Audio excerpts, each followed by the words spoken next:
अब हम आगे देखते हैं कि हमारा स्लोप ऑफ एलएम कर्व किस तरह का होता है।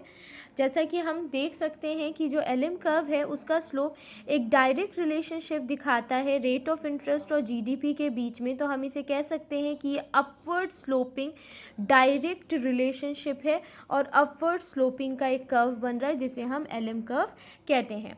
अब हम इसके टू टाइप्स देख सकते हैं, एक फ्लैटर बनता है और एक स्टीपर बनता है। ये सेम वैसे ही है जैसा कि हमने आईएस कर्व में पढ़ा था। जो फ्लैटर है वो कब बनेगा, जब हमारा डेल्टा एल, डेल एल मतलब क्या है, change in money demand is less than होगा चेंज इन जीडीपी के, तब हमारा ये LM2 इस तरह से बनेगा फ्लैटर कर्व।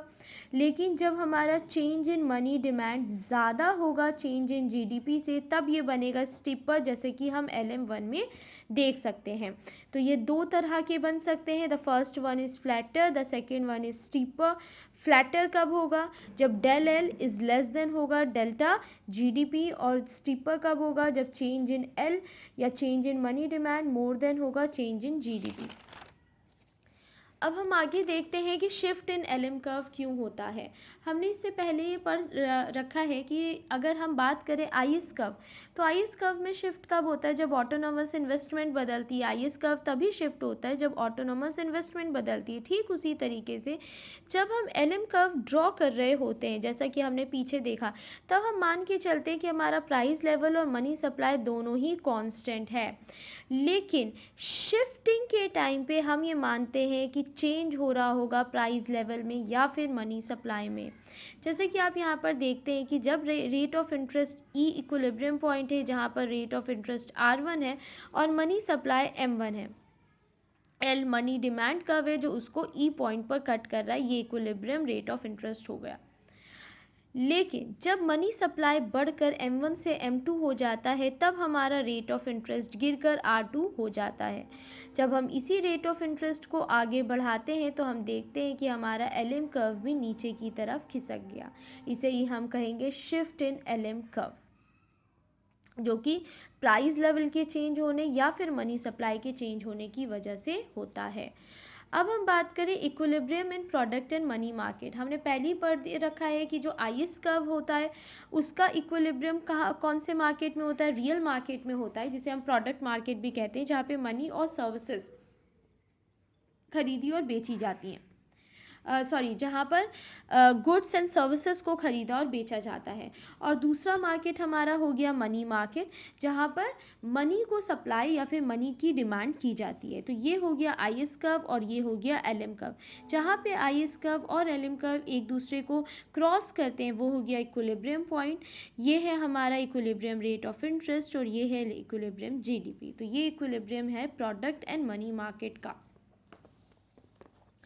अब ऐसा भी हो सकता है कि शिफ्ट हो आईएस या फिर एलएम कर्व में अलग अलग तरह से। अब हम पहले देखते हैं shift in IS curve.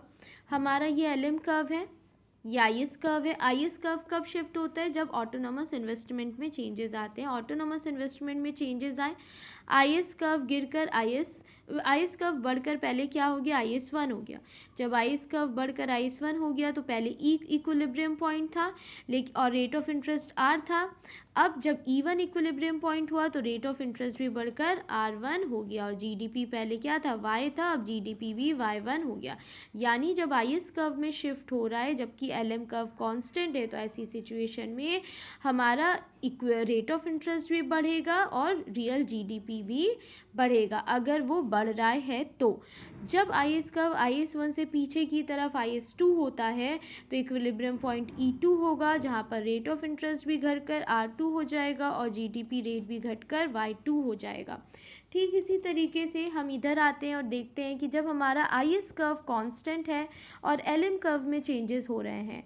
IS LM curve में अगर हम एलएम कर्व की बात करें तो एलएम कर्व में चेंजेस कब आते हैं, एलएम कर्व में चेंजेस तब आते हैं जब हमारे मनी सप्लाई में चेंजेस आ रहे होते हैं। और मनी सप्लाई में चेंजेस कौन करता है, या तो गवर्नमेंट करेगी या फिर रिजर्व बैंक ऑफ इंडिया करेगी।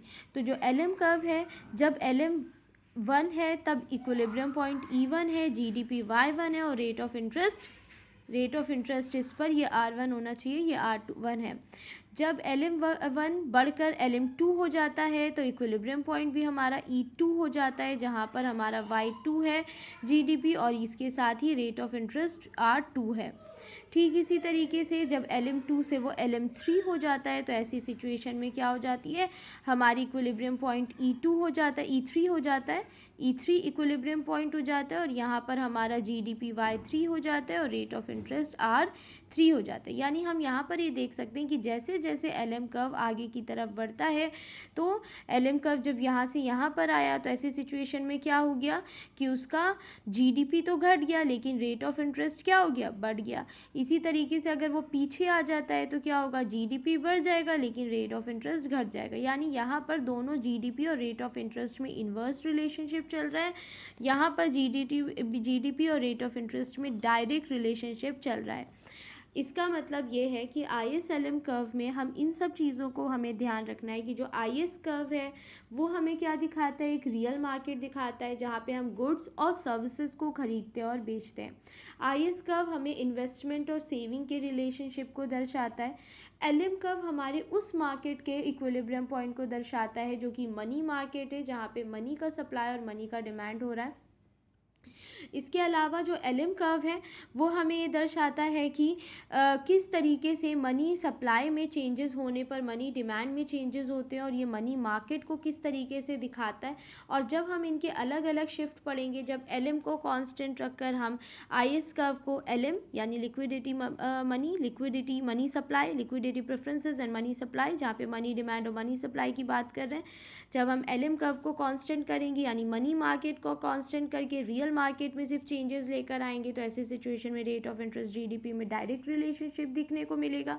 लेकिन जब हम क्या करेंगे, जब हम IS कर्व यानी इन्वेस्टमेंट सेविंग को कांस्टेंट मान लेंगे और LM यानी लिक्विडिटी प्रेफरेंसेस और मनी सप्लाई में चेंजेस लेकर आएंगे तो ऐसे सिचुएशन में हम देखते हैं कि हमें रेट ऑफ इंटरेस्ट और मनी के GDP के बीच में इन्वर्स रिलेशनशिप देखने को मिलेगा।